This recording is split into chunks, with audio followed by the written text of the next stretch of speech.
Орусия Европага газ жеткирүүнү токтотту. Орусия жакынкы айларда экинчи жолу түндүк агым бир газ куурун жаап, Европага газ жеткирүүнү токтотту. Орус тарап ага оңдоп түзөтүү иштери себеп болгонун айтат. Орусия газ экспортун азайткандыктан дүйнөдө газ кымбаттап кетти. Бирок Москва энергияны саясий курал катары колдонбогонун айтууда. Владимир Путин эгер Батыш Орусиядан импорттолгон энергияга болгон бааны чектейбиз деп коркутса, Европага мунай жана газ берүүнү биротоло токтотобуз деп эскертти. Бул таптакыр акылга келбеген чечим. Эгер биздин экономикалык кызыкчылыктарга каршы келсе, эч нерсе бербей коебуз. Газ, мунай же көмүр сатууну токтотобуз. Батыш бизге эмне кылуу керектигин таңуулабашы керек.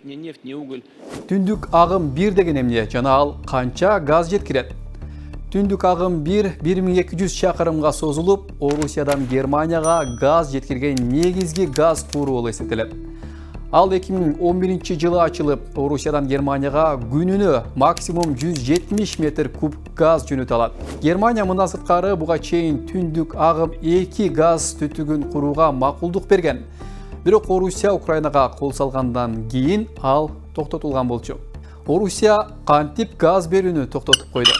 Май айында Газпром компаниясы Беларусь жана Польша аркылуу Германия жана башка Европа өлкөлөрүнө газ жеткирген негизги газ куурун жаап койгон.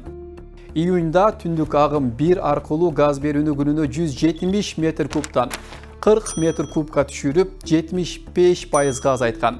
Кийин июлда түндүк агым 1ди 10 күнгө жаап, оңдоп түзөтүү иштери жүрөөрүн айтышкан. Кайра ачылгандан көп өтпөй, Газпром дагы газды 20 метр кубка азайтып, жабдыгы бузулганын билдирген болчу. Европалык лидерлер кысымга туруштук бере алабы? Бул толук кандуу согуш. Эгер алар мындай шантажга туруштук бербесе, Европа үчүн жакшы болбойт. Анткени ушул эле ыкманы келечекте Орус өкмөтү кайталашы ыктымал. Газ берүү эмне үчүн токтотулду? Орусия түндүк агым газ куурун соңку ирет жабылышына турбинанын тешилгенин жөө келтирди. Бирок газ түтүктөрүн чыгарган Siemens Energy компаниясы түтүктүн тешилиши адатта турбинанын операциясына кедергисин тийгизбейт деп билдирди. Ал газ куурунун жабылышына себеп болуш керек. Бул газга болгон бааны манипуляция кылып, Европанын энергия түзүмүнө кысым жасайын деген Путиндин соңку кадамы, дейт Брейгель институтунун энергия саясаты боюнча эксперти Бен Маквильямс. Мына сырткары Владимир Путиндин басма сөз катчысы газ түтүгүнүн үзгүлтүккө учурашына Батыштын санкциялары да өз кедергисин тийгизгенин маалымдаган. Февраль айынан бери Евробиримдик Орусияга каршы бир катар санкцияларды жарыялады. Анын ичинде энергия тармагы да бар.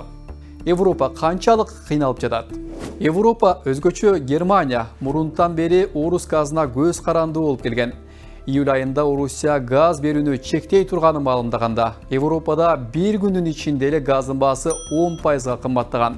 Британия Орусиядан өтө аз көлөмдө газ импорттосо да, былтыркы жылдын ушул маалына караганда 450%га көтөрүлгөн. Анткени газ дүйнө жүзүндө кымбаттады.